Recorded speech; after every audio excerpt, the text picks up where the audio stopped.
Na antiguidade, em diversas civilizações, haviam competições entre povos como as Olimpíadas? Outras competições no estilo Olimpíadas? Acho que já tá no clima de Copa, né? E na antiguidade, entre outros povos, havia algo como as Olimpíadas, esportes, É, assim, competições atléticas. acho que é por aí a pergunta. E entre os próprios gregos tinham outros eventos atléticos também. As Olimpíadas, o que que é ser como as Olimpíadas? Porque as Olimpíadas eram uma grande ocasião religiosa, ritualizada, em que as pessoas competiam em diversas modalidades para honrar os deuses e serem honrados pelos deuses, né? A demonstração de força, a demonstração de destreza era algo que era reconhecido como dádivas e também era uma exibição que agradava os deuses. Então, as Olimpíadas aconteciam em honra principalmente a Zeus olímpico, né? O Zeus que era especialmente cultuado na cidade santuário de Olímpia, na Grécia, e era um festival panhelênico, reunia pessoas de todas as póleis gregas para participar dessas competições, né? E eles faziam juramentos diante dos deuses de que não iam trapacear, etc. Então, é um mix de esporte, entretenimento, e muita gente assistir também, e religião, culto. E tem outras festas, tinha pelo menos outras três eventos panhelênicos também semelhantes às Olimpíadas que aconteciam de forma. As Olimpíadas eram de 4 em 4 anos, né? Mas você tinha eventos nos outros anos também. Eventos que não ficaram tão celebrados e não foram recuperados no século XIX como as Olimpíadas. Mas fora da Grécia, tipo assim, é, lutas de gladiadores seria algo mais ou menos como as Olimpíadas. É uma demonstração de destreza também, né? Tinha os bestiari, que eram ah, os caras que enfrentavam animais, né? Que duelavam contra bestas ou caçavam. Tinha exibições de caça também em anfiteatros em Roma. Então isso também, de certa forma, um esporte, corrida de biga, né?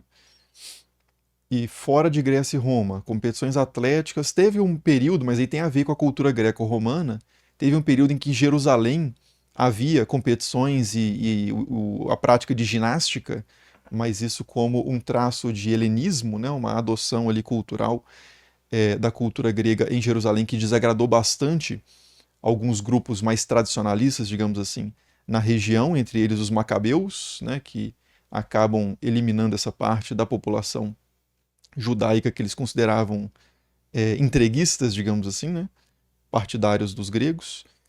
É, mais longe, tem os jogos aí, não é na antiguidade necessariamente, mas tem aqueles jogos de bola, por exemplo, entre mesoamericanos que não se sabe muito bem as regras, né, mas são reproduzidos de uma forma é, mais cultural, assim, de algum um certo resgate de memória atualmente também em algumas ocasiões. Que tem aquela argolinha, né? Que tem até algum filme. Qual que é o filme que tem isso, hein? Tem um filme de animação que tem o pessoal jogando esse jogo de bola que você bate com a. É uma bola de borracha, né? Que você bate com um quadril na bola. Mas o fato é que a gente não tem essas quadras, né? Arqueologicamente a gente vê isso com aquelas argolas. Aí imagina-se que tinha que passar a bola por ali, né? Mas não se sabe as regras exatamente o que que é. Mas, enfim, esporte, né? Práticas, competições, é uma coisa muito. Tem um aspecto lúdico nisso que é humano, né? É, assim como, não só o humano, mas os animais também brincam, né? O Huizinga discordaria, né? Ele diz que os animais brincam com a finalidade mais prática, que é se treinar, né?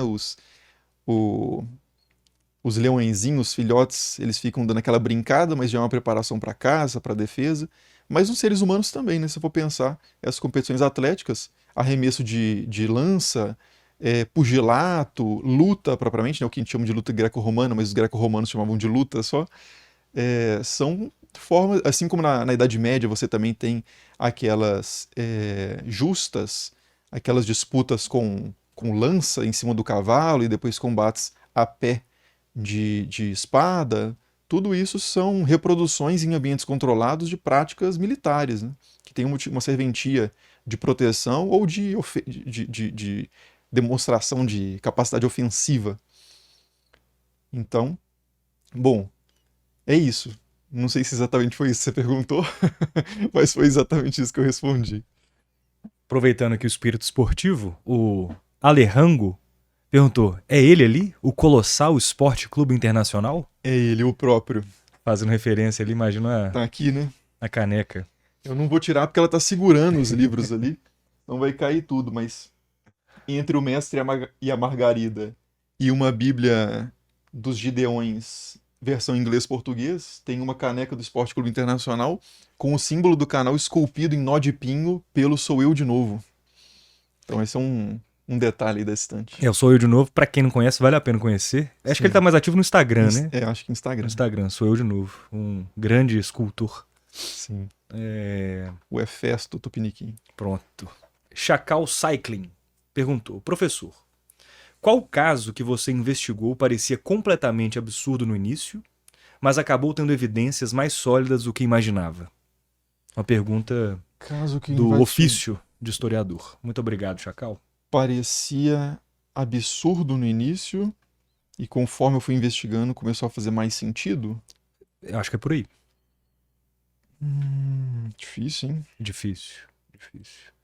Deixa eu pensar aqui. Deixa eu ver se eu acho alguma coisa fácil. Alguma ideia que pareceu absurda. Ou alguma surpresa na Ah. lida com a documentação, uma hipótese que você tinha que não foi confirmada pela investigação. Isso aconteceu também. Mas indo mais no primeiro sentido, eu lembrei de uma coisa aqui, que foi quando eu ouvi pela primeira vez a ideia de que Jesus teria aprendido algo na Índia, ou que o cristianismo teria alguma inspiração do budismo, eu imediatamente, o meu sensor aranha, né, disparou e falou assim, pô, isso aí é bobagem. Mas aí eu fui fazer uma pesquisa sobre isso, e não procede, né, mas assim, é menos absurdo do que parece, porque há registros de, nos tempos de Jesus, pessoas ali bem próximas da Judéia terem contato com monges budistas e filósofos nus, né, os gimnosofistas hindus ou indianos. É difícil também distinguir o que é budismo e o que é outras vertentes, expressões, né, de uma matriz hindu nesse contexto. Mas tem um autor, tem alguém da patrística, eu acho que é o Clemente de Alexandria, acho que é o Clemente de Alexandria, no Stromata, que fala sobre isso, sobre a presença de gimnosofistas, que são esses sábios, né, indianos, que pode ser que entre eles estivessem budistas, ou que eles fossem budistas ali próximo à região da Judéia. E o fato de haver também rotas comerciais, né, a Rota da Seda, também poderia facilitar a ida de alguém mais ou menos ali da Judéia para a Índia, e ele não precisa chegar na Índia, né, porque se os indianos estão indo também para o Ocidente, você não precisa ir inteiro para a Índia, porque os indianos vão te encontrar também, ou gente vindo da Índia vai te encontrar no meio do caminho com uma certa facilidade, né? A gente tem esculturas que foram encontradas de Buda, estátuas de Buda foram encontradas no Porto de Berenice, no Egito, que está próximo ali também, né? Não está longe, está no mesmo mundo, no mesmo circuito comercial. Você tem moedas também da Índia no Egito nesse período. Então não é absurda a ideia de que Jesus ou seus contemporâneos poderiam ter tido algum contato com budistas.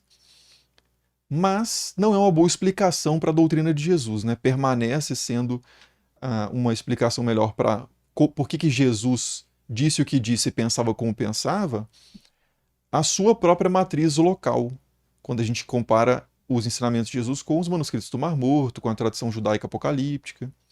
Mas a presença de filosofia indiana naquela região não é absurda. O próprio greco-budismo também é algo que vai nesse sentido, né? A estatuária grega, a forma de produzir esculturas grega e romana aplicada para fazer estátuas de Buda.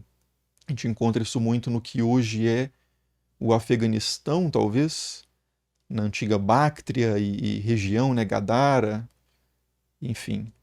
Então essa é uma coisa que, quando eu ouvi, pareceu bem absurdo, mas se tornou mais plausível quando eu pesquisei, mas não a tese em si, mas essa possibilidade de contato cultural.